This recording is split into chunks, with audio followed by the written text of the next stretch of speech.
Hello everyone. देखो बच्चों, हमने लास्ट में लाइव लेक्चर में हमने चैप्टर नंबर 13 लेज़र पूरा किया था, है ना। तो लाइव लेक्चर में लेज़र उसके वीडियो हमने बनाए नहीं है क्योंकि वो थोड़ा लेंथी चैप्टर है, और दूसरी बात कि वो इजी चैप्टर है कि जनरल एंट्री पर से ही है, और दूसरी बात कि सब्सिडरी बुक का लेज़र पोस्टिंग हमें नहीं करना है। सिर्फ आपको पूछा जाएगा जनरल एंट्री का लेज़र किस तरह से करते हैं। तो देखो बच्चों, हमने फर्स्ट क्वेश्चन किया था लेज़र में, तो उसमें क्या था, तो सबसे पहले जनरल एंट्री पास करनी थी, है ना। उसके बाद हमने काउंट किया था कि कितने लेज़र बनते हैं, टोटल कितने लेज़र बनते हैं वो, है ना। तो और दूसरी बात, नेक्स्ट उसकी लेज़र पोस्टिंग की थी हमने, है ना। जनरल एंट्री पर से लेज़र पोस्टिंग किया था हमने, और दूसरा उसकी बैलेंसेस निकाली थी हमने, सबके बैलेंस डेबिट या क्रेडिट, और उस पर से ट्रायल बैलेंस हमने किया था, और ट्रायल बैलेंस का दोनों का इक्वल टैली हो गया था, मतलब कि बैलेंस दोनों इक्वल आया था, है ना बच्चों। तो वो यहाँ पे वहाँ पे सिर्फ ट्रायल बैलेंस बनाना सीखा था। यहाँ पे आपको पूरा चैप्टर है ट्रायल बैलेंस। तो बच्चों, ट्रायल बैलेंस सबसे पहले आप ट्रायल बैलेंस बनाना है तो सबसे पहले आपके पास लेजर होते हैं बच्चों, उसकी बैलेंस चाहिए। आपको पता ही है कि लेजर की बैलेंस पर से ही ट्रायल बैलेंस बनता है। तो आपको इस चैप्टर में लेजर नहीं बनाना है, सब लेजर की बैलेंस ऑलरेडी गिवन होगी, उस पर से आपको ट्रायल बैलेंस बनाना है ना। मतलब आपका काम सिर्फ ट्रायल बैलेंस बनाना है, जो लेजर पोस्टिंग जनरल एंट्री वो पीछे छूट गया। इट मीन्स हमने प्रीवियस चैप्टर में सीख लिया, है ना। यहाँ पे, है ना, ट्रायल बैलेंस बनाने के लिए आपको क्वेश्चन में लेजर की बैलेंस इज ऑलरेडी गिवन होगी, you will have to only trial balance, है ना। तो आपको सिर्फ ट्रायल बैलेंस प्रिपेयर करना है, जो आपको लेजर पोस्टिंग का पोर्शन था वो आगे चला गया। ओके बच्चों, तो आपको पहले तो ये समझना है कि ट्रायल बैलेंस है क्या। देखो बच्चों, चैप्टर नंबर 14 ट्रायल बैलेंस बहुत ही प्यारा चैप्टर है, बहुत ही छोटा चैप्टर है और इजी भी, है ना।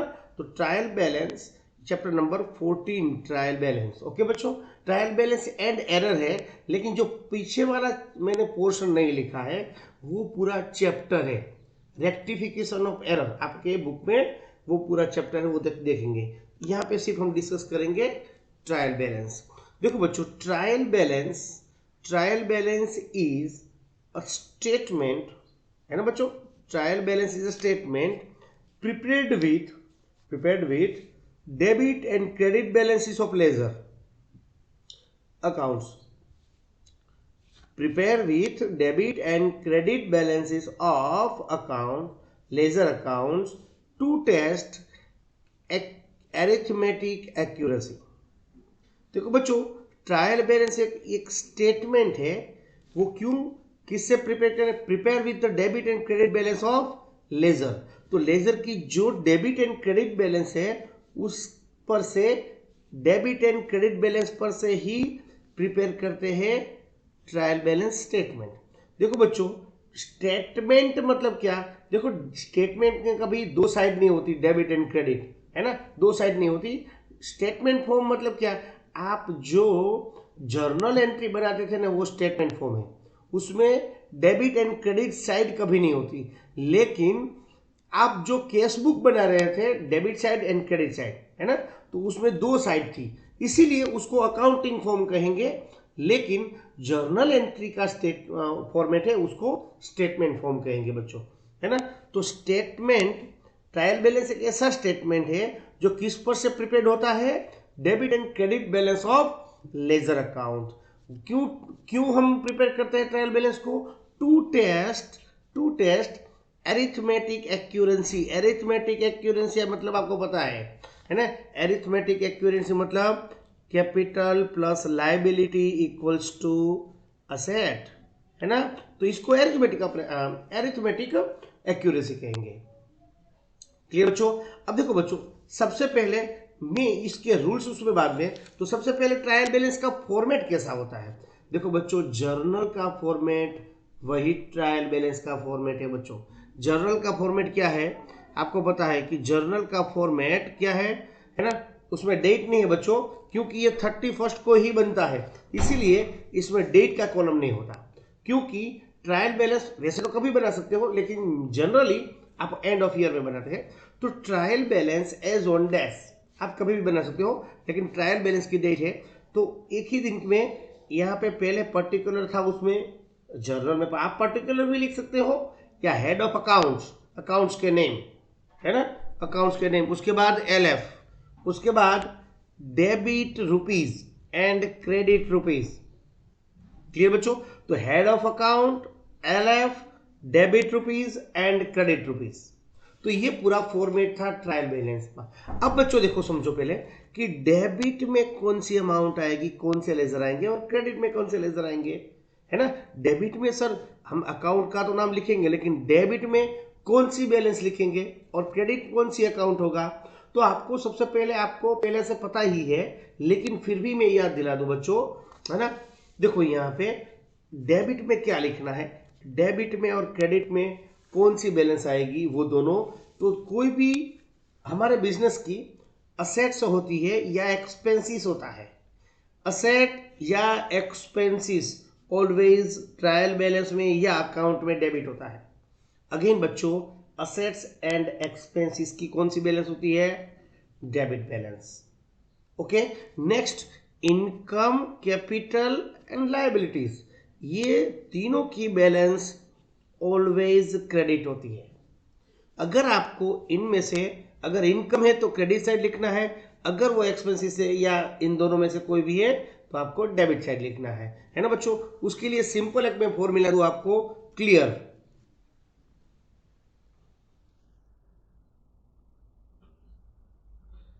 क्लियर बच्चों देखो, क्लियर के हिसाब से आपको क्लासिफाइड करना है। सी मतलब कैपिटल, ये एल मतलब लायबिलिटी, आर मतलब रेवेन्यू, रेवेन्यू मतलब इनकम। ये क्लियर में आपको इनको आपको क्रेडिट करना है, और ई मतलब एक्सपेंसिस, ए मतलब एसेट्स, इन दोनों को आपको डेबिट करना है बच्चों। तो ये जो दोनों है वो डेबिट होगा, और ये CLR मतलब आर मतलब रेवेन्यू, रेवेन्यू मतलब इनकम, तो CLR वो क्या होगा, credit.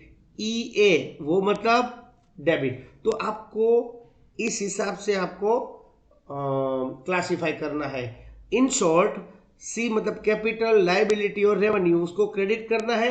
Expenses and income EA को आपको डेबिट करना है। ओके बच्चों, तो इसमें देखो आपको डेबिट एंड क्रेडिट का दोनों कॉलम आपको यहाँ पे सिर्फ लिखना है, और अमाउंट ऑलरेडी गिवन होगी, वो कौन से अकाउंट में है ना, वो आपको जजमेंट लेना है बच्चों, है ना। आई होप कि आपको समझ में आ गया होगा बच्चों। ओके, तो सबसे पहले हम TS ग्रेवल का क्वेश्चन नंबर 2 ओल्ड बुक के हिसाब से, है ना, देखो न्यू में भी वही होगा बच्चों, देख लो जरा, है ना। तो यहाँ पे लिखा हुआ है ट्रायल बैलेंस एज ऑन 31 मार्च 2017 द्वारका, है ना। अब देखो बच्चों, सबसे पहले आपको कैश इन हैंड, तो कैश इन हैंड हमारी असेट होती है, तो ये हमारी डेबिट बैलेंस LF, और ये हेड ऑफ अकाउंट्स, और ये क्रेडिट रुपीस। ओके बच्चों, आई होप कि ये हेडिंग आपको पता ही है। अब देखो बच्चों, सबसे पहले आपको क्या करना है, आपको 1 बाय 1 बैलेंस लेती जानी है ना, और यहाँ पे पुट अप, सो सिंपल, कुछ भी कॉम्प्लिकेटेड नहीं है। प्लीज इस चैप्टर को कॉम्प्लिकेटेड मत बनाना, बहुत इजी चैप्टर है। आपको जस्टिफाई करना है कि डेबिट में अमाउंट आएगी या क्रेडिट में। देखो बच्चों, कैश इन हैंड, तो कैश इन हैंड वो हमारी असेट है बच्चों, असेट मतलब डेबिट साइड लिखेंगे, डेबिट कॉलम में। और बैंक ओवरड्राफ्ट वो हमारी लायबिलिटी है, इसलिए हम क्रेडिट किया इसने 8000 से। Opening stock 20,000, opening stock, stock मतलब हमारी असेट है बच्चों, करंट असेट है, तो हमने डेबिट किया। अच्छा, परचेज, परचेज हमारा एक्सपेंसिस है, बहुत एक्सपेंसिव से मतलब 80,000 डेबिट। परचेज रिटर्न, हमने रिटर्न किया तो जो परचेज का होगा वो अपोजिट होगा क्रेडिट साइड, है ना बच्चों। Purchase return. Sales, sales debit, sales हमारा क्रेडिट है क्योंकि रेवेन्यू है, रेवेन्यू हमारी क्रेडिट होती है, और सेल्स रिटर्न उसका ऑपोजिट, है ना 5,000। उसके बाद देखो बच्चों ट्रैवलिंग एक्सपेंसेस, ट्रैवलिंग एक्सपेंसेस क्या होगा, ट्रैवलिंग एक्सपेंसेस वो हमारा एक्सपेंसेस है मतलब डेबिट। और डिस्काउंट अलाउड, डिस्काउंट मतलब हमने अलाउ किया, हमारे लिए एक्सपेंसेस हुआ बच्चों तो डेबिट साइड। डिस्काउंट रिसीव्ड, हमारी रेवेन्यू हुई, इनकम हुई तो क्रेडिट। मशीनरी हमारी असेट है 24,000 असेट में मतलब debit side. Land and building again हमारी असेट है। और डेटर, डेटर हमारी करंट असेट है क्योंकि जिन पार्टी से हमें रुपए लेने हैं, जिन पर्सन से हमें रुपए लेने हैं या फॉर्म से लेने हैं वो हमारी करंट असेट है, हमें फ्यूचर में रुपए आने वाले हैं। अच्छा क्रेडिटर्स, हमें पे करना है, हमारी लाइबिलिटी है बच्चों, तो वो क्रेडिटर्स क्या होगा, क्रेडिट। ओके बच्चों, नेक्स्ट क्रेडिटर क्रेडिट। उसके बाद बिल रिसीवेबल, बिल रिसीवेबल हमारी असेट है, करंट असेट है ना, तो 2,850। और बिल पेएबल हमारी लाइबिलिटी, हमें पे करना है फ्यूचर में। उसके बाद देखो बच्चों कैपिटल, कैपिटल ऑलवेज लाइबिलिटी होती है, फर्म के लिए लाइबिलिटी होती है, इंटरनल लाइबिलिटी, है ना बच्चों 60,000। ड्रॉइंग्स, ड्रॉइंग्स है डेबिट। अच्छा रेंट, ये सब एक्सपेंसिस है बच्चों, सैलरी एक्सपेंसिस अगेन। लोन बच्चों, लोन हमने अगर कुछ भी मेंशन नहीं किया है तो लोन है ना बच्चों, लोन वो हमारी लाइबिलिटी है क्योंकि टेकन लोन कंसीडर करेंगे हम, हमने किसी से लोन ली होगी तो लाइबिलिटी क्रेडिट होती है 10,000। इंटरेस्ट ऑन लोन, यही लोन पर हमने इंटरेस्ट पे किया तो इंटरेस्ट पे किया वो बच्चों हमारे लिए क्या है, एक्सपेंसिस, तो हम डेबिट करेंगे। ओके बच्चों, तो इसमें आपको दोनों साइड का टोटल करना है और टोटल आपको सेम आना चाहिए। अगर सेम आता है तो हमारा ये ट्रायल बैलेंस 100% राइट है बच्चों, है ना, क्लियर बच्चों। तो अब देखो आपको हमारा एरिथमेटिक एक्यूरेसी चेक है क्योंकि हमने यहाँ पे कैपिटल, क्रेडिट में तो हमने कैपिटल लिखी है और लाइबिलिटी है, और डेबिट साइड हमने एसेट लिखी है, तो दोनों साइड इक्वल आंसर आ गया। तो इसका मतलब ये हुआ कि हमारा अकाउंट 100% एक्यूर है, एरिथमेटिकली एक्यूर है। ओके बच्चों, आई होप कि आपको समझ में आ गया होगा। देखो बच्चों ये ट्रायल बैलेंस है ना बहुत इजी चैप्टर है, तो उसमें ज़्यादा दिन नहीं लेंगे, हम फटाफट कर देंगे। उसके बाद वाला चैप्टर है ना बहुत अच्छा है, बहुत लॉजिकली है ना, तो आपको बहुत इंटरेस्ट होगा इस चैप्टर में, उस चैप्टर में हम पढ़ेंगे इस तरह से। देखो बच्चों कोई भी चैप्टर एग्जाम ओरिएंटेड आपको नहीं पढ़ना है ना, नॉलेज के लिए कहीं ना कहीं तो आपको यूज होगा आगे जाके, फर्दर पढ़ाई में आपको, फर्दर स्टडी में आपको कोई ना कोई हर एक चैप्टर कहीं ना कहीं आपको यूजफुल होगा। इसीलिए नॉलेज के लिए पढ़ो आप, सिर्फ एग्जाम ओरिएंटेड नहीं पढ़ना है हमें, है ना, क्लियर बच्चों।